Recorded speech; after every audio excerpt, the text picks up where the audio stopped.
वालेकुम everyone, welcome to जोर का जोड़। मीरब जीशान की तरफ से आपको बहुत बहुत खुशामदीद। यकीनन आप सब बिल्कुल ठीक होंगे। मेरे साथ मौजूद हैं हाफिज मोहम्मद इमरान और अभी से कुछ देर के बाद पाकिस्तान क्रिकेट बोर्ड के चीफ ऑपरेटिंग ऑफिसर एक प्रेस कॉन्फ्रेंस कर रहे हैं। अब पता नहीं कि वो क्या बातचीत करते हैं, क्योंकि चंद दिन पहले CFO साहब आए थे, उन्होंने कुछ तालियां वालियां बजाई थी वहाँ पे। हाँ। और उनके साथ पाकिस्तान क्रिकेट बोर्ड के चेयरमैन के एडवाइज़र मीडिया के आमिर मीर साहब भी थे, उन्होंने भी कुछ दावे किए थे, उस पर भी हम गुफ्तगू करेंगे। फिर साथ ही साथ पाकिस्तान टीम की कारकर्दगी कल बहुत अच्छी रही, जहाँ पर हसन नवाज़ की सेंचुरी है, सलमान अली आगा के रन हैं, मोहम्मद हारिस की अच्छी बैटिंग है। फिर उसके साथ साथ जो पाकिस्तान के फास्ट बॉलर्स हैं, हारिस रऊफ़ ने बड़ी अच्छी गेंदबाजी का मुजाहरा किया। इब्तिदा में शाहीन आफरीदी ने बड़ी अच्छी गेंदबाजी का मुजाहरा किया। हसन नवाज़ हर जगह पर ज़ेर बहस हैं। उनकी वालिदा वालिदैन वालिदा दोनों अपने अपने ख्यालात का और जज्बात का इजहार भी कर रहे हैं। फिर IPL भी शुरू हो रही है जी आज। IPL भी शुरू हो रही है आज, लेकिन लग रहा है कि शायद आज का मैच जो है वो कुछ ताख़ीर का शिकार हो या कुछ मसले मसाइल आ जाए, क्योंकि बारिश की वजह से। तो पाकिस्तान क्रिकेट में क्या क्या वाक़या, पाकिस्तान क्रिकेट बोर्ड का ख़जाना खाली हो रहा है, बैंकों से कर्ज उधार लिया जा रहा है, ये नहीं लिया जा रहा है, इस पर भी बात करेंगे। पाकिस्तान टीम की कारकर्दगी पर भी गुफ्तगू रहेगी। हमारे साथ स्टूडियोज़ में मौजूद हैं सीनियर स्पोर्ट्स जर्नलिस्ट जनाब मोहम्मद याकूब साहब। अस्सलाम वालेकुम याकूब साहब। जी वालेकुम सलाम। और आप महारत रखते हैं पाकिस्तान क्रिकेट बोर्ड की तहकीकाती ख़बरों में, बिलखुसूस माली मामलात में जो उखाड़ पिछाड़ हुई है या हलचल पैदा हुई, उसमें आपका भी एक किरदार है, जो खबर आपने दी थी। टेस्ट क्रिकेटर अब्दुल रऊफ़ भी हमारे साथ मौजूद हैं जूम लिंक पर, उनसे भी गुफ्तगू रहेगी पाकिस्तान क्रिकेट टीम की मौजूदा कारकर्दगी के हवाले से। थोड़ी देर में ज्वाइन कर रहे हैं। याकूब साहब, क्या वाकई पाकिस्तान क्रिकेट बोर्ड का ख़जाना खाली हो रहा है? जो चंद हफ्ते कबल आपने स्टोरी की थी, उसके तो डॉक्यूमेंट्स भी आपके पास मौजूद होंगे। जी, ये हाफिज साहब, इनकी जो बोर्ड ऑफ गवर्नर्स है, इन्होंने इससे अप्रूवल ली थी कि हमें ओवरड्राफ्ट कोई ज़रूरत पड़ सकती है, तो कोई 3 बिलियन से 6 बिलियन तक ज़रूरत पड़ सकती है, तो उस पर अप्रूवल ली थी इन्होंने। तो आम तासर जो था हमारे अंदर भी और पब्लिक में भी कि जो जैसे, और ये तहरीरी तौर पर था, ये डॉक्यूमेंट ये डॉक्यूमेंट तहरीरी तौर पर था। तो जब ये हम देख रहे थे कि जैसे आपने बड़ा स्पीडी काम किया उन्होंने 3 स्टेडियम के ऊपर, और इसके लिए 13 करोड़ में उन्होंने मुख्तसिस भी किए हुए थे, तो फिर उन्होंने जो प्लेयर पर कट लगा दिया, तो ऐसे लग रहा था कि प्लेयरों की फीस पर भी कट लगा, और ये जो ओवरड्राफ्ट की खबर भी चली, तो ऐसे इंप्रेशन आ रहा था जैसे PCB के पास पैसे खत्म हो गए हैं, ज़्यादा बजट से ज़्यादा इन्होंने ओवरफ्लो कर दिया है स्टेडियम के ऊपर। ठीक है, तो ये तासर था। तो लेकिन अब जो परसों जैसे आपने कहा कि प्रेस कॉन्फ्रेंस हुई, उसमें उन्होंने बड़ी यानी सरप्राइजिंग डिस्क्लोजर किया है कि they earn ₹10 billion profit in last year, और बाकी उन्होंने कहा कि we are the 3rd richest cricket board of the world as. तो ये अच्छी बात है, लेकिन ये चीज़ें जो थी ये, और आपको शायद पता हो कि इसमें टेस्ट जो क्रिकेटर की पेंशन होती है मंथली, उसमें इनकी पॉलिसी है कि हर साल उसमें इजाफा किया जाएगा, वो भी इस तरफ नहीं मिला। ये फाइनेंशियल ईयर के अख्ताम पर करते हैं या नए साल के ऊपर करते हैं? ये फाइनेंशियल ईयर, ठीक है। पिछले साल जो इन्होंने देना था जुलाई में, तो वो भी नहीं किया। ठीक है। मैंने ये भी पता है कि आप जैसे आपको पता होगा, इस दफ़ा पहली दफ़ा उन्होंने अपने स्टाफ की तनख्वाही भी नहीं बढ़ाई। तो ये सब पिक्चर बता रही थी कि ग्लोमी पिक्चर बता रही थी PCB के जो फंड्स के ऊपर। लेकिन जो अब इन्होंने ये कहा, तो उम्मीद है कि, बल्कि उन्होंने कहा था कि 1 वीक आफ्टर ये अपलोड भी कर देंगे तफसीला जो है ना अपनी वेबसाइट के ऊपर। तो वो देखते हैं, हम जब वो आएंगे तो उस पर हम देखते हैं। लेकिन वो खबर अपनी जगह पर मौजूद थी कि इन्होंने बैंकों से कुछ ना कुछ बातचीत की है। इन्होंने BOG से इन्होंने अप्रूवल ली है, BOG से अप्रूवल ली है कि जरूरत पड़ सकती है जी, 3 से लेकर 6 बिलियन तक। फिर मेरी एक बात हुई थी इनके साथ, तो उन्होंने कहा था ये हम अल्टरनेटिव ऐसे अरेंजमेंट कर रहे हैं कि हमारी कई चीज़ें पेमेंटें आनी हैं। ठीक है, मेच्योरिटी, उनकी मेच्योरिटी जो मेच्योरिटी होती है, हम वो पैसे उधर देते जाएंगे। ओवरड्राफ्ट लिया भी ओवरड्राफ्ट, तो हम नहीं चाहते यहाँ ये समझ रहे हो कि हम अपने रिजर्व कैपिटल को ना छेड़ें। तो 15 दिन का लोन, ओवरड्राफ्ट, महीने का ओवरड्राफ्ट की पेमेंट, जैसे आप कह रहे हैं कि भाई ICC की पेमेंट आनी है, उसके अगेंस्ट ले ले, तो उस तरह से चला रहे होंगे मेरे ख्याल में। लेकिन ये पहली दफ़ा ऐसा हुआ है। ऐसा होता नहीं, जब अगर पैसे पड़े हुए हैं, आपका रिजर्व कैपिटल, आपको जैसे पता है कि 2022 में इनका रिजर्व कैपिटल 16 बिलियन था, तो बड़ी ये अच्छी खासी अमाउंट थी, बल्कि वो बड़ा है, फिर 21 बिलियन तक चला गया था इनका रिजर्व कैपिटल। तो जो उन्होंने प्रेस कॉन्फ्रेंस हुई, उन्होंने कहा कि हमने टोटल 18 बिलियन रखा है ये 3 स्टेडियम के लिए। उसमें उन्होंने पहले फेज़ में 10 अरब लगाया, बाकी में इसी साल में बाकी भी काम अभी और कर रहे हैं। आपने देखा जैसे इसकी रूफ होनी है, अभी रूफ बननी है इनक्लोजर का, और देखे वो कितने प्रॉब्लम हुई थी वो अफगानिस्तान और ऑस्ट्रेलिया के मैच जब हुआ है, जब बारिश हुई है तो लोगों को वहाँ पर जो स्पेक्टेटर थे वो कैसे भागे हैं बेचारे, उन पर कोई शेड नहीं था। तो ये तो बहुत ज़रूरी है। और अब ये PSL के मैचेस में जब डबल हेडर होना है तो दोपहर के टाइम का पता है धूप होगी, मौसम तेज हो रहा है, वो उनके लिए कोई साया नहीं होगा। तो ये मेरे ख्याल में मोस्ट प्रायोरिटी पे काम करना चाहिए। हमारा मौसम ही ऐसा है, जब बारिश होती है तो तेज होती है, और जब धूप पड़ती है तो तेज पड़ती है। तो आपने अगर मैचेस करवाए हैं 2 बजे भी करवाए या 4 बजे भी करवाएं तो धूप का एक होगी एलिमेंट होता है। याकूब साहब, कितनी इस बात में हकीकत है कि इनको ये जो फायदा जो बकौल इनके हमें हासिल हो रहा है और हमें फाइनेंशियली हो रहा है, गेट मनी की भी उसके अंदर बात हुई है, लेकिन हमने तो कोई खास नंबर ऑफ ऑडियंस नहीं देखी है स्टेडियम्स के अंदर। लाहौर के मैच में हमने देखा स्टेडियम फुल था, इसके अलावा पहला मैच कराची में हमने देखा, उसमें कुछ अच्छे हालात थे, अदरवाइज तो पाकिस्तान के अंदर कोई बहुत ज्यादा क्राउड भी नजर नहीं आया। तो कौन सी गेट मनी है ये जो है? जाहिर है आपकी बात बिल्कुल ठीक है। ऑस्ट्रेलिया और इंग्लैंड का मैच में स्टेडियम फुल गया है, उसके बाद दूसरा मैच जो हुआ है, एक और मैच भी अफगानिस्तान वाला मैच भी काफी अफगानिस्तान था, लेकिन असल इनको जो रेवेन्यू आना था ना वो मेरे ख्याल में आना था वो UAE की, इंडिया के जो मैचेस थे। तो वो तो सुनने में आया था कि एमिरेट्स क्रिकेट बोर्ड जो है वो उसके हाथ में होगा। हाँ, ये भी क्वेश्चन हुआ था उसमें, तो उन्होंने कहा था कि नहीं वो भी हमारा है। अच्छा, लेकिन हमें जो हमारे इतला है उसमें ये हमें पता चला है कि इन्होंने कुछ शेयरिंग की है बोर्ड के साथ, 50-50 मतलब 60-40 या इस तरह किया है। एक्चुअली इनको करना ये चाहिए था कि इनको स्टेडियम को रेंट पे ले लेना चाहिए, बिल्कुल जैसे जो उसका बनता है, जैसे जो असूल है PSL में करते रहे ना, जो असूल है मतलब उसको $5 लाख दे देते आप, $10 लाख दे देते, बाकी रेवेन्यू आपको पता था इंडिया के वहाँ पर मैचेज है तो वो पॉपुलर तो होने आते, स्पेक्टेटर तो आने थे। जैसे आपको पता है 25,000 दिरहम की टिकट पैकेज जो था, VIP पैकेज वो बिका है, बड़ा रेट था वहाँ पर, तो वो आपको वहाँ से बड़ा रेवेन्यू आना था। उसको ECB को आप उनके जो फीस बनती देते, सिक्योरिटी के जो पैसे बनते वो देते, बाकी आप लेते। लेकिन मेरे ख्याल में कि इन्होंने कुछ शेयरिंग की है प्रॉफिट। तो ये आप जैसे अभी मीरब का सवाल है कि कौन से ऐसे ज़राए हैं जहाँ से पाकिस्तान क्रिकेट बोर्ड को जैसे गेट मनी के हवाले से बात की, लेकिन साथ ही साथ उन्होंने ये भी कहा कि भारत ने आपके ऊपर भी एतराज़ किया उन्होंने, याकूब साहब, कि पाकिस्तान मीडिया ने भी उसको चलाया कि पाकिस्तान के पास पैसे नहीं हैं, और भारतीय मीडिया ने भी चलाया। हालांकि ये पहले खबर टेलीग्राफ में या किसी और जगह शाया हुई थी ना, वहाँ टेलीग्राफ से इंडिया मीडिया ने भी किया, फिर हम पर भी फर्ज हो जाता है खास तौर पर इलेक्ट्रॉनिक मीडिया को है ना। लेकिन हमने तो ऐसे तो प्रिंट मीडिया में नहीं, ज़्यादातर सोशल मीडिया पर खबर चलती है। तो लेकिन ये बोर्ड क्यों नहीं प्रोएक्टिव क्यों नहीं होता ऐसे मामला में? हाँ, लेकिन फिर जो प्रेस कॉन्फ्रेंस हुई उसके बाद ये चीज़ खत्म तो हो गई ना, लेकिन ये पहले बता देना चाहिए तो ज़्यादा अच्छा होता है, लेकिन ठीक है। लेकिन आपका ये मानना है कि ये लेकिन इनका जो मौक़िफ़ या उस दिन का मुद्दा रहा, इनका ये रहा कि शायद भारत की वजह से पाकिस्तान को नुकसान हो रहा है और भारतीय मीडिया ने ये चलाया, जबकि आप ये फरमा रहे हैं कि टेलीग्राफ से आया, इंडियन मीडिया ने किया और फिर उसके बाद यहाँ पर आया, तो बाइकआउट हम कर रहे हैं। लगता है, आपको लगता है कि लोगों को जज्बात के साथ भी थोड़ा बहुत करने की कोशिश की जाती है कि यार इंडिया हमारे साथ कर रहा है? नहीं, देखिए इंडिया कर तो रहा है, तो इसमें तो इंडिया जो करना चाहता है वो आपके साथ कर तो रहा है। आपको इस वक्त बहुत एहतियात के साथ PCB को चलना पड़ेगा, बहुत ही प्रोफेशनल वे में चलना पड़ेगा PCB को। जैसे वो देखें जो ICC में कैसे उन्होंने आपको डिक्टेट किया, हर चीज़ के ऊपर डिक्टेट किया है। आपके पास अगर कोई बाकी प्रोफेशनल लोग होते, काम करने वाले, समझते, सारे पिछली चीज़ों को समझ रहे होते, तो इंडिया को इतने फ्री हैंड ना मिलता यहाँ पर। जैसे उन्होंने नेशनल एंथम चलवा दिया, लोगों से रैप करवा दिया, वो टेक्निकल नहीं होनी चाहिए थी ना, नहीं होनी चाहिए थी ना, होनी चाहिए थी ये। लेकिन वो ये है कि वो भी आई थिंक पाकिस्तान के साथ टेक्निकल मिस्टेक हो रही है। नहीं, वो तो आई थिंक सो कि शायद वो आपको झटके दे रहे थे, BCCI को झटके दे रही है। अच्छा, मेरा इसके ऊपर अपना एक कंसर्न है। जैसे हाफिज साहब आपने बात की है पहले कि भारतीय मीडिया अगर कुछ चला रहा है फॉर इंस्टेंस, तो बात यह है कि अगर पाकिस्तान को उसका क्या असर हो सकता है बोर्ड को, क्योंकि बोर्ड को अगर जो फ़ायदा हो रहा है वो तो अपनी जगह पर कायम है। भारतीय मीडिया के कोई भी खबर चलाने से आपके फ़ायदे में कमी बेशी तो नहीं आ सकती है। जो रेवेन्यू आपको आना है वो तो आना है, जो ICC से आपको होस्टिंग का जो पैसा आना है वो तो आना है।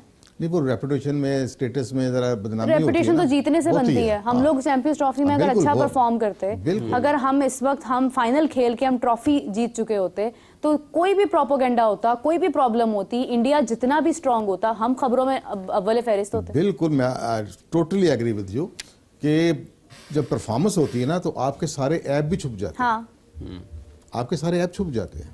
बल्कि ये हमारे जो पिछले चेयरमैन थे पीसीबी नजम शेट्टी साहब, उनसे एक दफ़ा बात हो रही थी, वो कहता है यार मैं समझ गया हूँ, इस क्रिकेट बोर्ड का सारा निज़ाम समझ गया हूँ, पाकिस्तान टीम जीत जाए तो सब चीज़ें ठीक चल छुप रही हैं, जाते। ठीक चल रही है, अगर हार जाए तो मैं जो मर्जी कर लूँ, सब खराब है। सब खराब है। तो ये आपकी बात बिल्कुल ठीक है।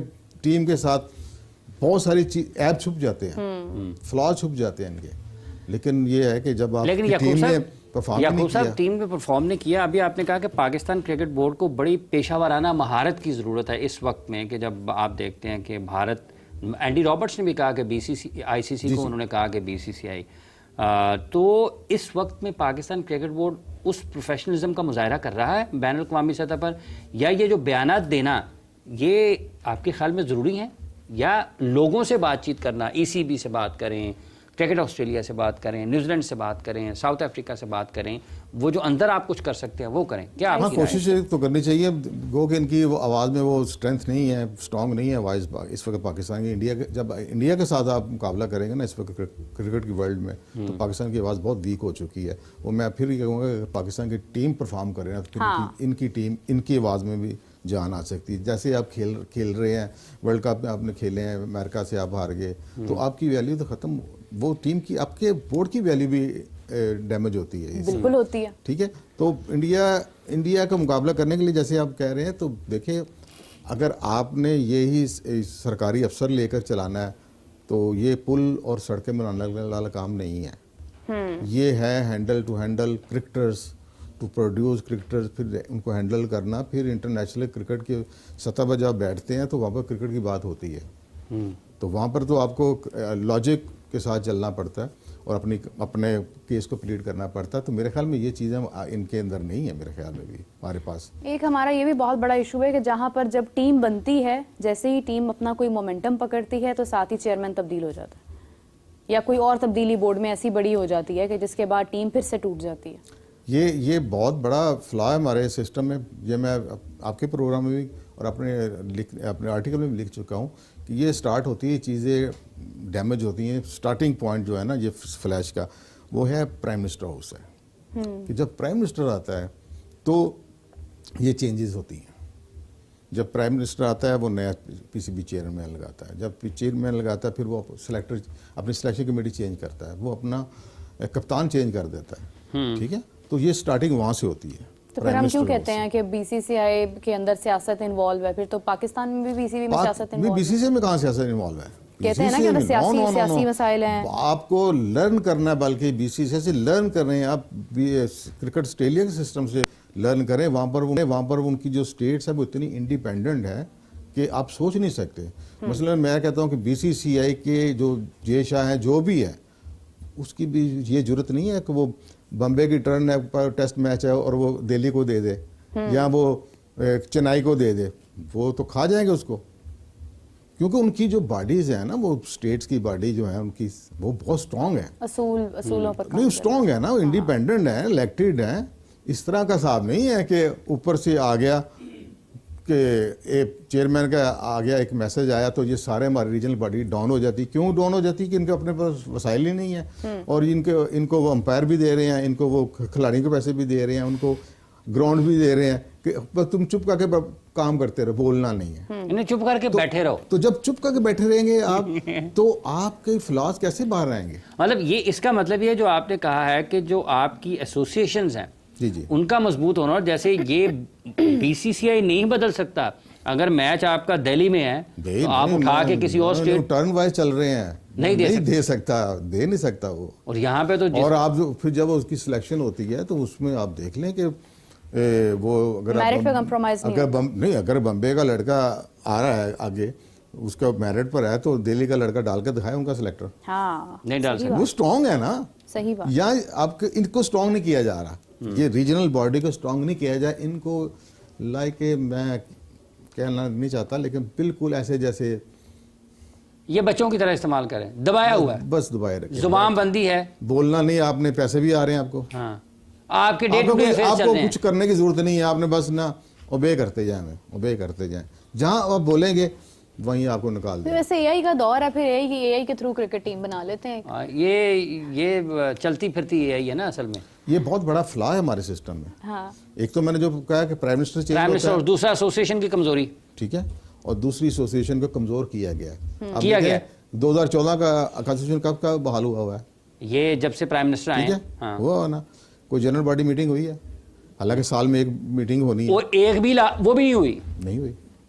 हालांकि उसमें भी सिर्फ निशिस्तन गुफ्तगू इलेक्शन दरखास्त होता है। कमिश्नर अपॉइंट नहीं किया गया क्यों, और 3-4 आपके रीजन ऐसे हैं जहां पर हड़ाक लगाई हुई उन्होंने, उसमें फैसलाबाद है, फैसलाबाद का सिर्फ एक नोटिफिकेशन इशू होना हाँ है, नोटिफिकेशन होना है, सिर्फ नोटिफिकेशन इशू होना है, और वो इलेक्शन कमिश्नर करना, इलेक्शन में है ही नहीं।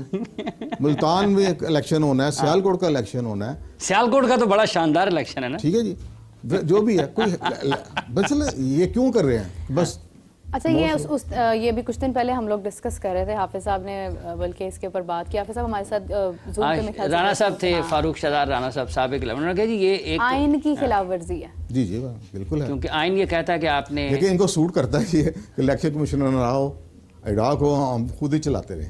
वो तो ये मैसेज देना चाहते हैं कि आपको ऐसे ही रखा हुआ हमने, हम खुद भी चला सकते हैं इसको, इतना वीक करना चाहते हैं कि हम खुद चला लेंगे, हम खुद चला लेंगे। और मीरा आप जाएं घर, ज्वाइन किया है, आप बैठना है तो खामोशी से बैठे, खामोशी नहीं सर, आपने नहीं खामोशी से बैठना है, साहब आपने बोलते रहना है। हमें ज्वाइन किया जी अब्दुल रऊफ साहब ने, test fast bowler. Abdul Rauf साहब, पाकिस्तान टीम ने आखिरकार एक T20 मैच जीता है, मजमूई तौर पर देखते हैं इस कामयाबी को पाकिस्तान की, जिसमें पाकिस्तान के बैटर्स ने भी परफॉर्म किया, बॉलर्स ने भी अपना किरदार कहीं कहीं ज़रूर निभाया।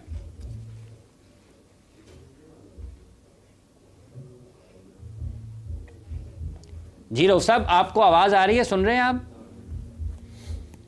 आई थिंक कोई जी अभी आ रही है सब। जी रऊफ साहब, पहला मैच पाकिस्तान न्यूजीलैंड में जीता है 2 नाकामियों के बाद।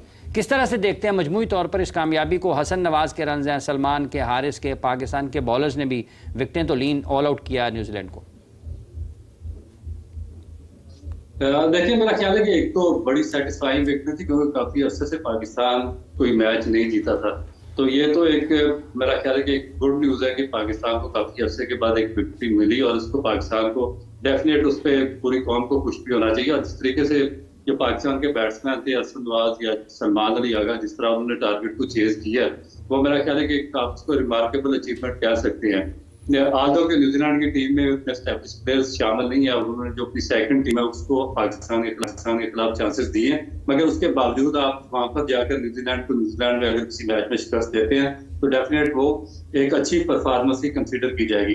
मगर उसमें ये है कि होता क्या है कि पाकिस्तान की टीम एक मैच जीतती है और फिर उसके बाद काफी लंबे अरसे तक उनमें एक गैप आ जाता है और फिर दोबारा हारना शुरू हो जाते हैं। तो ये once in a blue moon नहीं होना चाहिए, इसको कंसिस्टेंट बेसिस पे होना चाहिए। और कंसिस्टेंट बेसिस पे उस टाइम पे होगा कि जब आप जो अपनी गलतियां उससे सीखेंगे। ये नहीं कि जिस तरह हमारा पास्ट में वतीरा रहा काफी अरसे से कि हम एक आध मैच जीतते हैं, एक आध सीरीज में कुछ अच्छा परफॉर्म करते हैं, हमारे जो पीसीबी लोग ऊपर बैठे होते हैं मैनेजमेंट में, हम उनको बेवकूफ बनाते हैं, जो हमारा मैनेजमेंट या कोचिंग स्टाफ होता है वो अपना उल्लू सीधा करता है और फिर वो शादियाने बजाना शुरू हो जाते हैं कि हमने बहुत बड़ी विक्ट्री ले ली, हमने ये कर दिया, हमने वो कर दिया। तो इसमें भी बहुत ज्यादा फ्लॉज है। जो हसन नवाज है, नो डाउट उन्होंने बहुत ही आउटस्टैंडिंग इनिंग खेली है, मगर टेक्निकली काफी ज्यादा पार्ट्स हैं उनकी इनिंग में जिस पर दूसरी टीम होमवर्क करेगी और अगली इनिंग में उनको पकड़ने की कोशिश करेगी। मगर इसमें जो 2 चीजें बड़ी पॉजिटिव रही हैं, एक तो मोहम्मद हारिस ने बहुत अच्छी अर्ली ऑन बैटिंग की है, उनके बैट पे बहुत अच्छे तरीके से आ रही है, और दूसरी कैप्टन सलमान आ गया, उन्होंने एक बहुत ही आउटस्टैंडिंग किस्म की मैच्योर इनिंग खेली है। तो ये पाकिस्तान क्रिकेट के लिए बहुत ही मिसाल है। बिल्कुल सही है। याकूब साहब, जैसा अभी रऊफ साहब डिस्कस कर रहे हैं कि हमारी टीम में ये कंसिस्टेंसी होनी चाहिए जीत के एतबार से, इस टीम ने किसी हद तक आप देखें कॉन्फिडेंस तो वापस लेकर आए हैं, ये जीता है इन्होंने, अच्छी कोशिश की है, हसन नवाज ने अच्छी कोशिश की है, लेकिन क्या ऐसी एक इम्पॉर्टेंट चीज़ है जिसको माइंड में रखते हुए ये इसी परफॉर्मेंस को कंसिस्टेंटली आगे कंटिन्यू कर सकते हैं? देखिए जो इन्होंने पहले जाते दफ़ा कहा था कि हम फियरलेस क्रिकेट खेलेंगे, असल जो फियरलेस क्रिकेट है ना, यही एक स्पार्किंग पॉइंट है जिसको फॉलो करना चाहिए। मेरा बिलीव है कि जो क्रिकेटर यहाँ से स्ट्रांग होते हैं ना, हाँ। वो उनकी लैम एक्सक्यूजेज नहीं करते, वो परफॉर्मेंस करते हैं। जो जहाँ वंस ये प्लेयर यहाँ से वीक हुआ तो वो परफॉर्म कभी नहीं कर सकेगा, चाहे जैसी मर्जी उसको बैटिंग विकेट मिल जाए। और मैं ये समझता हूँ कि ये जो कल का इन्होंने किया तो इसको अब मेंटेन करना है। ये वो बात अब्दुल रऊफ साहब सही कह रहे हैं कि हमने इसको कंटिन्यू करना है। तो एक आपको स्पार्क मिला, बहुत ज़रूरी था ये स्पार्क पाकिस्तान की क्रिकेट के लिए। इस वक्त बिल्कुल ऐसे लग रहा था जैसे पाकिस्तान क्रिकेट डेड हो चुकी है, ऐसी कोई होप नज़र नहीं आ रही थी। तो एक ये होप नज़र आई है। अब इसको परमानेंट शेप में डालने के लिए सबसे पहले मैं समझता हूँ कि प्लेयरों का सबसे ज़्यादा रोल होता है। कोचेस वगैरह ये बाद में आते हैं, कोचेस बाद में आते हैं, सबसे पहले प्लेयर्स का होता है। जब आप सिलेक्ट हो गए पाकिस्तान टीम में आए और फिर आपको जस्टिफाई करनी है अपनी सिलेक्शन, आपने सीखना नहीं। मुझे खुशी हुई है कि हारिस ने देखा बड़े अरसे बाद कुछ इसको इतने चांस मिले हैं हारिस को, आप देख लें इसका निकाल कर लेकिन उसको इतने चांस मिले कि इसके चांस इतने बनते नहीं थे। चले कल ये पहली दफा इसने अपनी प्रेजेंस शो की है, 10 रन ऊपर बना लिए हैं। 10 रन 31 से 41 भी आ गए। रऊफ साहब, अब आपने जिक्र किया सलमान अली आगा का, हसन नवाज की बहुत बातचीत हो रही है, आपने देखा होगा उनको बैटिंग करते हुए भी इस T20 मैच में भी। आप उनको कैसे देखते हैं? और यहाँ पर फिर ये भी गुफ्तगू होना शुरू हो गई कि अगर साइम और फखर वापस आ जाते हैं तो फिर क्या होगा? देखिए मेरे ख्याल के टू अर्ली है, क्योंकि एज ए जो आपके सलमान आ गए वो तो आउटस्टैंडिंग है। वो आपके जो कैप्टन है बहुत ही आउटस्टैंडिंग किस्म की उन्होंने बैटिंग की है और बड़े मेच्योर बैटिंग करते हैं। मगर उसमें प्रॉब्लम ये आ रहा है कि जो आपके हसन नवाज हैं, हसन नवाज का टेक्निकली आज अगर बॉलर मैं देखूँ, अगर मैं उनको बॉलिंग कर रहा हूँ तो उनमें थोड़े से फॉल्ट है। एक तो उनकी जो ग्रिप है बहुत ज्यादा ऊपर है, और जो स्पेशली जो ओपनिंग बैट्समैन होते हैं वो इतनी हाई ग्रिप के साथ वो खेलते नहीं है। दूसरा जो हर बॉल है जो of side off stump pitch होती है, थोड़ी सी शॉर्ट ऑफ लेंथ, उस पर वो अपना बैट को थ्रो करते हैं। और बैट भी वो फ्रंट फुट पे थ्रो नहीं करते बल्कि बैक फुट पे रहते हुए उस पर अपना बैट थ्रो करते हैं। और ये थोड़ा सा है। दूसरा उसके बाद बिल्कुल जो लेग साइड पे वो शॉट्स खेलते हैं उसमें भी कोई उनका इतना ज्यादा जो आप कह सकते हैं कि रिदम नजर नहीं आता जो कि बैट्समैन के लिए होना चाहिए। तो ये काफी सारी चीजें हैं जिनमें उन पे होमवर्क करने की जरूरत है। क्योंकि इससे पहले आप देखें कि प्रॉब्लम ये है कि कंसिस्टेंसी आपको क्यों नजर नहीं आती, वो इसी वजह से कि आपके प्रॉब्लम आ जाती है आपके सारे जो टेक्निक है उसमें। जिस तरह हमारे जो बॉलर्स हैं वो बहुत दफा परफॉर्म करते हैं एक आध मैच में, फिर 8-10 मैच में गैप आ जाता है। इसकी वजह क्या है कि जो उनके बायोमैकेनिक्स है या जो उनके पूरी बॉडी कंपोजिशन है वो उसके मुताबिक मुताबिकत नहीं रखती जो कि टॉप क्लास बॉलर्स रखते हैं। और मेरे ख्याल में, क्योंकि मुझे तो पता है बॉलिंग की ऑन ऑफ का, तो जब जो bowler close of the crease bowling करते हैं, क्लोज ऑफ द स्टंप्स जाके बॉलिंग करते हैं, जिनके बायोमैकेनिक्स कंप्लीट होते हैं, तो वो कंसिस्टेंट रहते हैं तीनों फॉर्मेट्स। बिल्कुल बिल्कुल सही बात है। रऊफ साहब, एक और चीज़ है, जैसे अगर हम देखें हमारी टीम में, आप आज PSL का भी IPL का भी पहला मैच है और IPL से मार्केट कर रही है अपने सारी गेम प्लान को, जिस तरह से वो लेकर चल रहे हैं, तो बड़ा मुश्किल हो जाता है। जी रऊफ साहब, आपको आवाज आ रही है? जी जी आवाज आ रही है। मैं ये कहना चाह रही हूँ कि आज IPL का भी पहला मैच है और IPL ने जिस तरह से मार्केट किया है अपने इवेंट को, हर साल करते हैं वो, उनका ये 18वां एडिशन है मेरे ख्याल में। तो आप देखें कि जिस तरह से वो मार्केट कर रहे हैं, हम लोग उस लेवल पर जाकर तो शायद नहीं PSL को अभी कर पा रहे हैं, हमें वक्त लगेगा, लेकिन एटलीस्ट हम ये तो सीख सकते हैं कि हमें मार्केट कैसे करना है चीज़ों को। हम हर बार इसी तरह से, अभी PSL हमारे सर पर है लेकिन हमें उसके बारे में कुछ पता नहीं है, कहीं पर कोई प्लान या उस तरह से मार्केट नहीं किया जा रहा, कोई फैन पार्क नहीं बनाया जा रहा, कोई उसकी एडवर्टीजमेंट उस तरह से नहीं की जा रही है। तो हम मार्केट करने में क्यों इतना पीछे रह गए? देखिए, हमें सबसे जो बेसिक चीज है वो ये है कि हमें इंडिया के साथ अपने आपको किसी सूरत भी कंपैरिजन नहीं करना चाहिए, ना मैच करना चाहिए। अगर हम उनके साथ मैच करेंगे तो हम एक शेल में चले जाएंगे, एक कम्प्लेक्स में चले जाएंगे, क्योंकि वो बहुत ही बड़ी मार्केट बन चुकी है और उन्होंने बहुत ही अच्छे तरीके से प्रोफेशनली जो अपने क्रिकेट बोर्ड है BCCI उसको भी चलाया, उन्होंने IPL को भी चलाया और उसके बाद जो उनकी रीजनल जो नीचे एसोसिएशन है उनको भी वो साथ लेकर चले हैं। तो हमारा प्रॉब्लम ये है कि हम ना आधे टीचर है आधे बटेर है, ना हमसे आपकी इंटरनेशनल क्रिकेट सही तौर पे चलाई जा रही है, ना हमसे अपने ग्राउंड्स का सॉर्ट आउट किया जा रहा है, ना आपसे आपकी PSL चलाई जा रही है सही तौर पे, और ना ही आपसे प्रोफेशनल लोग पाकिस्तान क्रिकेट बोर्ड में भर्ती किए जा रहे हैं। तो इस नाअहली की वजह से हम बिल्कुल डाउन से डाउन तर होते जा रहे हैं और जब तक हम कॉम्पिटेंट लोगों को यहाँ पर नहीं करेंगे आप देखेंगे अभी ये चैंपियन ट्रॉफी है जो वर्ल्ड कप के बाद सबसे मेजर और सबसे मेगा टूर्नामेंट है। तो हमारे पाकिस्तान क्रिकेट बोर्ड की स्टेटमेंट आप देख लें कि वो कह रहे हैं कि हमने 2 से 3 अरब रुपया यहाँ से बचा लिया है। भाई आप इतना बड़ा इवेंट है यहाँ पे, तो आप कोई लोकल किसी टीवी ब्रॉडकास्ट से आप इतने पैसे बचा लेते हैं। जो आप चैंपियन ट्रॉफी की बात करते हैं, इतने पैसे तो इंडियन क्रिकेट बोर्ड ने जो अपने प्लेयर्स जो उनके चैंपियन ट्रॉफी जीते हैं उनमें एज ए प्राइज मनी उससे डिस्ट्रीब्यूट कर दिया है। तो आपका जो प्रोफेशनल नेटवर्क ही है ही नहीं, आप इधर से पकड़ते हैं कभी उधर से पकड़ते हैं, किसी को लाकर बिठा देते हैं, कोई सिफारशी आता उसको लाकर बिठा देते हैं। तो सिफारिश से ना आपका क्रिकेट बोर्ड फ्लॉरिश कर सकता है, ना आपका पीएसएल फ्लॉरिश कर सकता है, और ना ही क्रिकेट आपकी किसी दूसरे कंट्री के साथ, इंडिया तो बहुत दूर की बात है, इसे दूसरी कंट्री के साथ आप मैच भी नहीं कर सकते। आप अपना ये डोमेस्टिक स्ट्रक्चर तो देखिए आप किस तरीके से किस अनप्रोफेशनल तरीके से चला रहे हैं कि आपसे एक टूर्नामेंट भी सही तरीके से ऑर्गेनाइज नहीं किया जा रहा है। तो मेरा ख्याल है कि हमें उनके साथ मैच नहीं करना चाहिए, हमें सबसे पहले अपने गिरबान पे जाया करना चाहिए, और जो हमारी नायलियां और जो कुताहियां हमारी उसको हमें फुलफिल करना चाहिए। याकूब साहब, जैसे अब्दुल रऊफ बता रहे हैं कि आप ना करें मवाजना, अपना हाउस तो इन ऑर्डर करें। इस हाउस में क्या मसला आपको इस वक्त लग रहा है? नहीं, वही जो कह रहे हैं अब्दुल रऊफ साहब कह रहे हैं वो सही बात है। जैसे मैं पहले भी कहा है कि आपके देखिए चेक एंड बैलेंस सिस्टम नहीं है।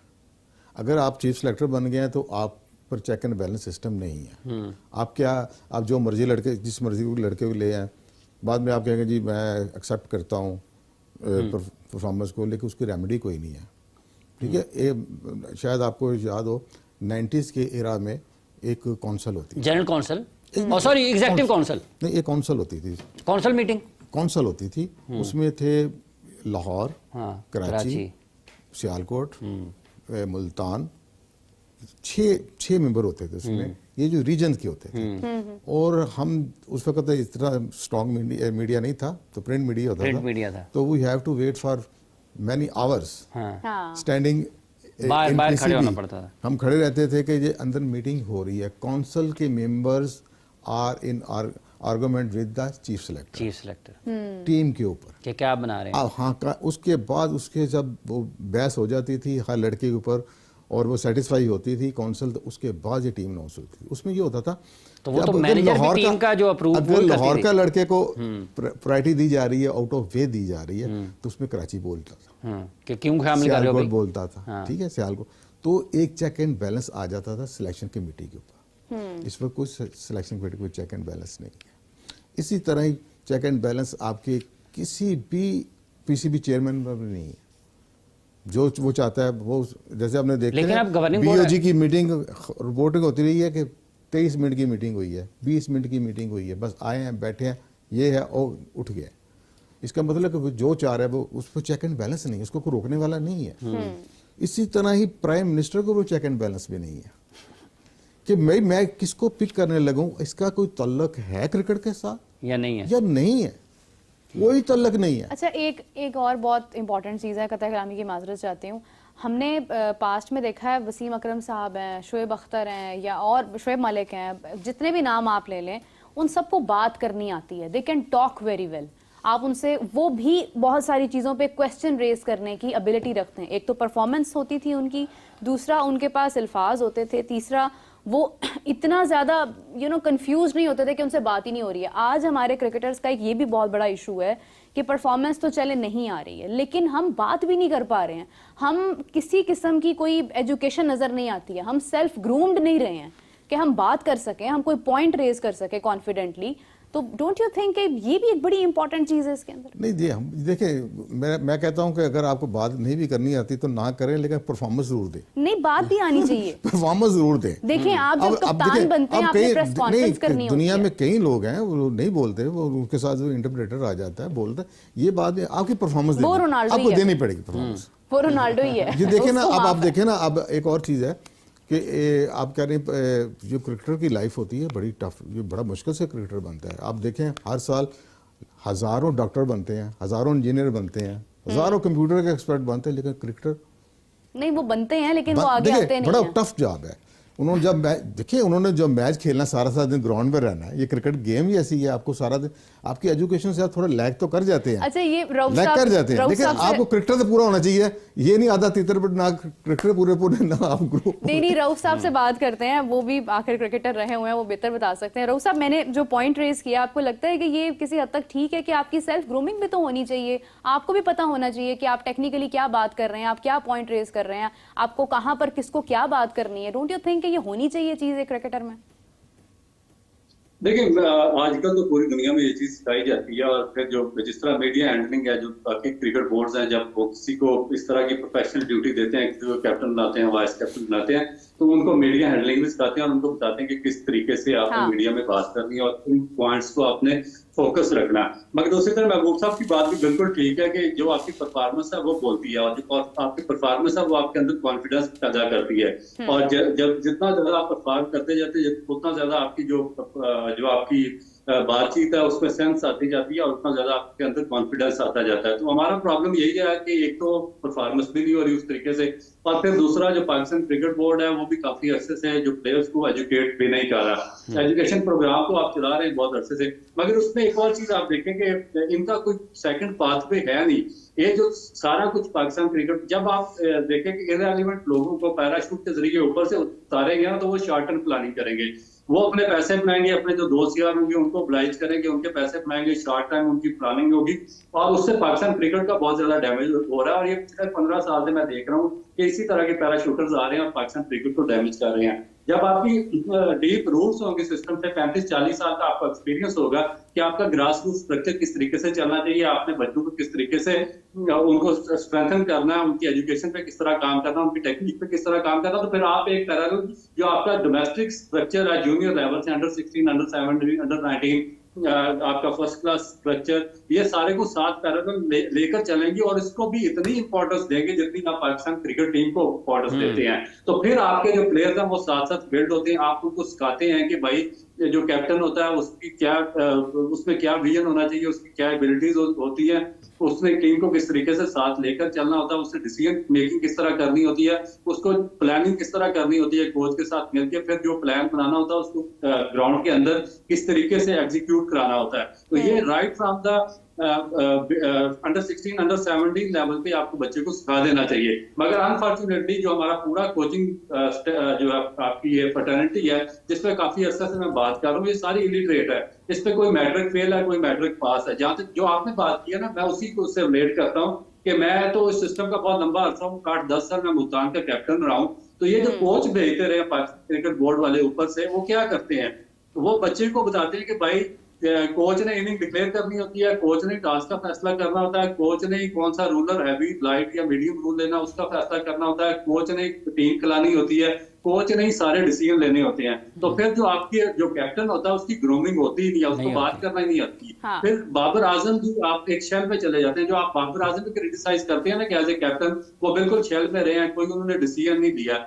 उसकी बेसिक वजह आपका जो कोचिंग प्रोग्राम है और जो आपका इलिटरेट कोचिंग स्टाफ है वो है कि जिन्होंने उसको डिसीजन पावर लेने की पावर ही नहीं दी बचपन से, और सारी चीजें अपने कंट्रोल में रखी। और जब पाकिस्तान टीम में वो आया तो वो इतना मैच्योर ही नहीं था कि वो कोई भी डिसीजन ले सकता, और वो इनके मरूना मिन्नत रहा है जितने भी आपके कोचिंग स्टाफ है। तो ये चीजें हमें सॉर्ट आउट करनी पड़ेगी। याकूब साहब, जैसे ये मुख्तलिफ मसाइल का जिक्र किया है अब्दुल रऊफ साहब ने, इस वक्त आपको लगता है कि पाकिस्तान क्रिकेट बोर्ड के चेयरमैन के पास इतना वक्त है कि वो एक मुकम्मल वक्त दे सकें पाकिस्तान क्रिकेट बोर्ड को, या फिर पाकिस्तान क्रिकेट बोर्ड चल सकता है ऐसे कि कोई एक ऐसा शख्स कोई भी हो, उसकी 2-3 जगह पर मसरूफियात हों, वो मीटिंग शीटिंग ले, जैसे मैंने पहले कहा कि देखें कि जब प्राइम मिनिस्टर किसी को अपॉइंट करता है तो वो ये चीज़ नहीं देखता कि इसका कोई ताल्लुक क्रिकेट से है भी कि नहीं है, ठीक है। वो अपना देखता है कि ये मेरा आदमी है, इसको लगा दो। वो हालांकि ये बड़ा ट्रिकी जब पीसीबी है, बस इसको चलाना कोई आसान काम नहीं है। जब अंदर आते हैं लोग, जैसे आप बता रहे हैं कि इस वक्त बैनुल-अक़वामी सतह पर जो पाकिस्तान के साथ हो रहा है, बड़ी एक पेशा-वराना महारत और समझबूझ, खेल की समझबूझ रखने वाले बंदे आपको चाहिए। बहुत ज़्यादा समझदार लोग चाहिए यहाँ पर जो मुकाबला कर सके इस वक्त इंडिया की। जो इंडिया तो आपको हर जगह पर देखें डॉज दे रहा है, वो दे सकता है, वो कम से कम आपके वो लोग तो होने चाहिए कि जो आपको कम से इंग्लैंड और ऑस्ट्रेलिया को अपने साथ मिलाए। आपका कुछ तो सुने बात आपकी। समझदार लोग हैं हमारे पास। अब देखिए, जब आपकी नीयत साफ होगी और आपका विजन ठीक होगा तो बंदे मिल जाएंगे आपको, बंदे मिल जाएंगे ना आपको। जब ऐसा नहीं है कि लोग नहीं हैं, लोग तो हैं, क्यों नहीं है लोग क्यों नहीं होते, होते हैं। फिलहाल तो इलेक्शन कमीशन खाली पड़ी है, इलेक्शन उसके लिए कोई बंदा नहीं मिल रहा। जब अगर कल उनको चाहिए होगा ना चेयरमैन साहब को, यार वो चाहिए, मैंने तो फलां रीजन में अपना बंदा कोई लाना है, तो इलेक्शन तो रातों रात ही इलेक्शन कमीशन की अपॉइंटमेंट भी हो जाएगी, तो लाओ यार जल्दी करो। तो ये चीज़ें, ये प्रोफेशनल चीज़ें नहीं है। प्रोफेशनल चीज़ें आप देखें, जैसे काउंटी, जैसे मैंने इंडिया की तो मिसाल दी, काउंटी सिस्टम देख लें, कहते हैं कैसे काउंटी उनकी मजबूत है, उनका सिस्टम देखें। लेकिन ये देखें ना, ये डेवलपमेंट इन्होंने करनी ही करनी है, वो रीजन्स का हक है जो इन्होंने डेवलपमेंट वहां पर करनी है, लेकिन वो उसको अपने तरीके से इस्तेमाल कर रहे हैं, उनको दबाकर इस्तेमाल कर रहे हैं। ये गलती कर रहे हैं। ये इनको सपोर्ट तो मिल रही है, हाँ। यानी कि हमें कोई बोलने वाला नहीं है, हाँ। है ना, ये तो सपोर्ट मिल रही होगी इनको खामोशी से। क्या कहते हैं कि बड़ी चैन की बंसरी बजा रहे हैं, नेहरू चैन की बंसरी, लेकिन ये चैन की बंसरी जो है ना, इनको नुकसान पहुंचा रही है। बोलने वाले होंगे, आपका चेक एंड बैलेंस होगा तो आप सीधे भी हो जाएंगे। अच्छा रऊफ साहब, ये जो गवर्निंग बोर्ड के मेंबरान हैं, इनका क्या किरदार है रीजन्स के डिपार्टमेंट्स के? आपको लगता है, जैसे अभी कौंसल का जिक्र किया, वो कौंसल तो पाकिस्तान टीम का मैनेजर चेयरमैन नहीं लगा सकता था जब तक कौंसल उसकी मंजूरी ना दे, ऐसे ही ना याकूब साहब? तो ये जो मौजूदा बोर्ड है गवर्निंग बोर्ड, इसका क्या किरदार है? ये सिर्फ मोहर लगाने के लिए ही है? इसका मेरा नहीं ख्याल कि किसी किस्म का कोई किरदार है या हो सकता है, क्योंकि जो बिल्कुल ही वीक तरीन जो रीजन्स हैं उनके लोगों को गवर्निंग बोर्ड में लाया गया। और प्रॉब्लम ये है कि यहाँ पर जिन लोगों ने इस गवर्निंग बोर्ड को बनाने के फैसले लिए हैं, उन्होंने सिर्फ अपनी जाती मकासद के लिए और अपने आप को प्रमोट करने के लिए और क्रिकेट बोर्ड में इन रहने के लिए उन्होंने ऐसे ऐसे रूल्स एंड रेगुलेशन बनाए हुए हैं कि जो आपके टॉप रीजन्स हैं, जहाँ से प्रोडक्शन आती है, प्लेयर्स आते हैं, जो क्रिकेट की नर्सरीज रही हैं, वहां से गवर्निंग बोर्ड का एक बंदा भी आपके पाकिस्तान क्रिकेट बोर्ड में शामिल नहीं है। और ऐसे इलाके जहाँ की टीमें डिजर्व नहीं करती ग्रेड 2 खेलना, वहां के लोग पाकिस्तान के गवर्निंग बोर्ड में बैठे हुए हैं। और फिर दूसरा, ये जो इतनी डर्टी पॉलिटिक्स इन्होंने नीचे डिस्ट्रिक्ट से लेकर रीजन तक और हर जगह फैला दी है। सिर्फ एक चेयरमैन जो आता है उसने अपने वोट लेने के लिए, तो उसने पाकिस्तान क्रिकेट को बिल्कुल एक अजीबोगरीब एक जगह पे ला के रख दिया। क्लब क्रिकेट से आपकी वो पॉलिटिक्स शुरू होती है कि आप फलाने क्लब से खेलेंगे तो बच्चे को चांस मिलेगा। फिर वहां से डिस्ट्रिक्ट में भी यही नेपोटिज्म होता है कि जी फलाने क्लब का लड़का जिसने हमें वोट दिया, उस क्लब ने क्या उसे वोट दिया या नहीं दिया, दूसरे क्लब का लड़का जितना भी अच्छा होगा उसकी जगह नहीं बनेगी। फिर वहां से रीजन में चलता है, रीजन वाले देखेंगे कि फलाने डिस्ट्रिक्ट के प्रेसिडेंट ने हमें वोट दिया तो हमने उसके लड़के ज्यादा ऑर्गेनाइज करने हैं। जो दूसरे डिस्ट्रिक्ट है जिन्होंने हमें वोट नहीं दिया, चाहे वहां से जितना भी नेचुरल टैलेंट है वो सब जाया हो जाएंगे। फिर वो जो गवर्निंग बोर्ड बनता है वो आगे जाके उसे चेयरमैन को वोट डालना होता है। तो ये एक डर्टी पॉलिटिक्स का सिलसिला। फिर जो कोचिंग स्टाफ है वो उनकी मर्जी से होता है।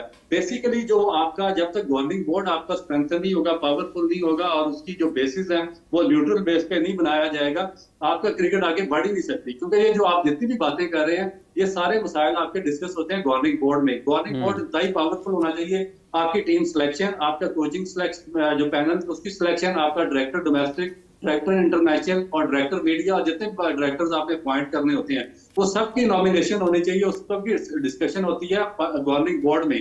मगर यहाँ पर सारे के सारे पैराशूटर्स हैं। कोई वो सीएसपी अफसर आके डोमेस्टिक का डायरेक्टर लगा हुआ है, कोई किसी पुराने चेयरमैन का बेटा डायरेक्टर डोमेस्टिक लगा हुआ है, कोई किसी पुराने प्लेयर का भाई डायरेक्टर अकेडमी से लगा हुआ है। कोचिंग स्टाफ में कोई आ जाता है, टीम सिलेक्शन में फ्रॉम नोवेयर लड़के पुट कर देते हैं। तो अब गवर्निंग बोर्ड में इतनी सकत ही नहीं है, इतनी हिम्मत ही नहीं है कि वो किसी भी बारे में कोई भी बात कर सके या कोई एक ही क्वेश्चन ही रेज कर सके जो चेयरमैन के साथ उनकी मीटिंग होती है।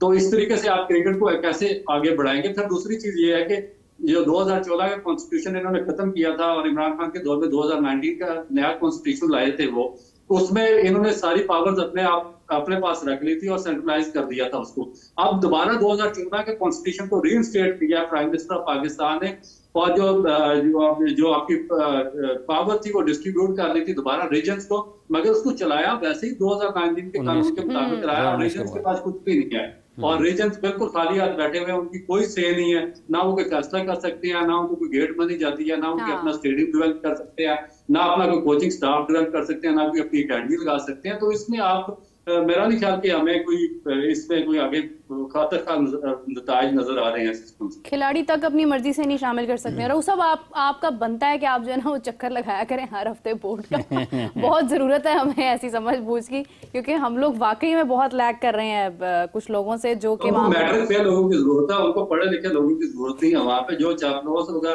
किसी के ऊपर सियासतदानों से सिफारिश आएगी या कोई मैट्रिक आपकी यहाँ पे जो प्रीमियर एजुकेशन है वो आपकी मैट्रिक फेल या मैट्रिक पास होना चाहिए, दैट्स इट। उससे आगे का लोग यहाँ पे डिजर्व ही नहीं करते पाकिस्तान क्रिकेट बोर्ड। सही बात है, बहुत अनफॉर्चुनेट है। लेकिन ये कि कल मैच है पाकिस्तान न्यूजीलैंड का, प्रेडिक्शन लेना चाहूँगी। वैसे तो हम लोग जब हारते हैं तो हम कहते हैं कि हम लर्न कर रहे हैं, लेकिन अब हम जीत गए हैं तो अब मुझे डर लग रहा है कि कहीं फिर से हम सीखने वाले फेज में ना चले जाएं। क्या एक्सपेक्ट कर रहे हैं कल के मैच के वाले? देखिए, जैसे हम पहले कह रहे थे कि इसकी कंटिन्यूटी करनी चाहिए पाकिस्तान में। अब तीसरा सीरीज वो भी आपको सीरियस लेंगे। और मैं जब एक बात कहना चाहता हूँ कि हसन नवाज की मतलब आप बड़ी अच्छी इसने परफॉर्मेंस की है, लेकिन अब देखें ये जो मॉडर्न क्रिकेट है ना, अब इसको वो कोचेस, दुनिया के कोचेस वाच देख लें, वाच कर रहे हैं उसकी। जैसे रऊफ साहब ने कुछ पिन पॉइंट किए हैं इसके खिलाफ। अगर ये हसन नवाज के उसके खिलाफ को रिमूव ना किया गया और जो मुखालिफ टीम है वो उसने नोट कर लिया, तो ये एक ज़ाया वर्किंग तो करनी है उन्होंने, देखिए उन्होंने तो करनी है। ठीक है, अब ये प्लेयर को अगर जितना लॉन्ग उसने चलना है ना, उसके लिए अपने रिमूव्स करता जाए साथ में, तो वो पकड़ा जा रहा है पीछे। लेकर आनी है। तो ये इसके ऊपर काम करना पड़ेगा। ये अब ये प्रोडक्ट, अब ये नहीं कह सकते ये रेडी प्रोडक्ट है। अभी इसको अभी चैलेंजेस आएगा, वो उसको वर्क भी करेंगे। तो ये चीज़ें हैं कि अब पाकिस्तान को जीतना चाहिए ताकि पाकिस्तान ये सीरीज जीत ले तो बहुत बड़ी बात होगी मेरे ख्याल में। हाँ। लेकिन अब अगर वो ज़रा अगर न्यूजीलैंड भी जाग गया होगा कि यार ये हम तो ज़रा इनको लाइट ले रहे थे, हाँ। तो शायद उनकी टीम पूरी नहीं, जैसे उनकी भी टीम पूरी नहीं है, तो आपने उनसे 2 मैच हारे हैं। तो लेकिन आपने ये एक फ्रेश एयर का झोंका मिला है, इसको कैपिटलाइज करें, इसको कंटिन्यू करें ताकि आप दुनिया देखे कि यार पाकिस्तान की भी कोई बेहतरी आई है, कुछ बेहतर हुआ है। रऊफ साहब, आपकी क्या प्रेडिक्शन है इसके ऊपर? क्या लग रहा है आपको कि अब हम कंसिस्टेंसी रख पाएंगे इस विनिंग स्ट्रेटजी के ऊपर? देखिए, मेरा ख्याल है कि डेफिनेट एक प्रेशर तो न्यूजीलैंड की टीम पे आया होगा, क्योंकि वो भी जो उनके 6-7 मेन स्ट्रीम प्लेयर्स हैं उनको मिस कर रही थी और उनके बयान वो खेल रहे थे। अभी एक आध फास्ट बॉलर उनके और प्लेयर हैं, उनको शायद वो में भी शामिल करेंगे, मगर प्रेशर डेफिनेट न्यूजीलैंड भी होगा। और मेरा ख्याल है कि पाकिस्तान के पास एक बहुत ही गोल्डन अपॉर्चुनिटी है कि अगर पाकिस्तान ये मैच जीत जाता तो सीरीज अच्छी हो जाएगी और एक फाइनल हो जाएगा, और उसमें जो इंटरेस्ट है आपकी पब्लिक का वो भी बहुत ज्यादा बढ़ जाएगा। तो मेरा ख्याल है कि शायद पाकिस्तान के पास एक अपॉर्चुनिटी है, पाकिस्तान को ये वेस्ट नहीं करनी चाहिए और न्यूजीलैंड को प्रेशर नहीं रखना चाहिए। बिल्कुल ऐसी है, बिल्कुल ऐसी है कि मौका है उससे फायदा उठाना चाहिए। तो फिर हाफिज साहब एंडिंग की तरफ चले जाएं। बिल्कुल जी, बिल्कुल बिल्कुल। बहुत बहुत शुक्रिया याकूब साहब आपका, आप तशरीफ लाए। अब्दुल रऊफ साहब, आपने अपना वक्त दिया, आपका बहुत बहुत शुक्रिया। जितने भी लोग हमें इस वक्त देख रहे थे, आप लोगों का भी बहुत बहुत शुक्रिया। और इसी दुआ के साथ कि पाकिस्तान अपना कल का मैच भी जीते और अपना आखिरी मैच भी जीते और सीरीज विन कर ले, शायद कोई हमें बेहतरी की उम्मीद पैदा हो जाए हमारे अंदर। हमारा T20 का जो स्क्वाड है या जो टीम है वो स्ट्रांग हो जाए, तो ये भी हमारे लिए बहुत बड़ी बात होगी। तो इसी के साथ प्रोग्राम का इख्तिताम करते हैं। आपसे मुलाकात होती है कुछ ही देर बाद। Till then take care, bye bye.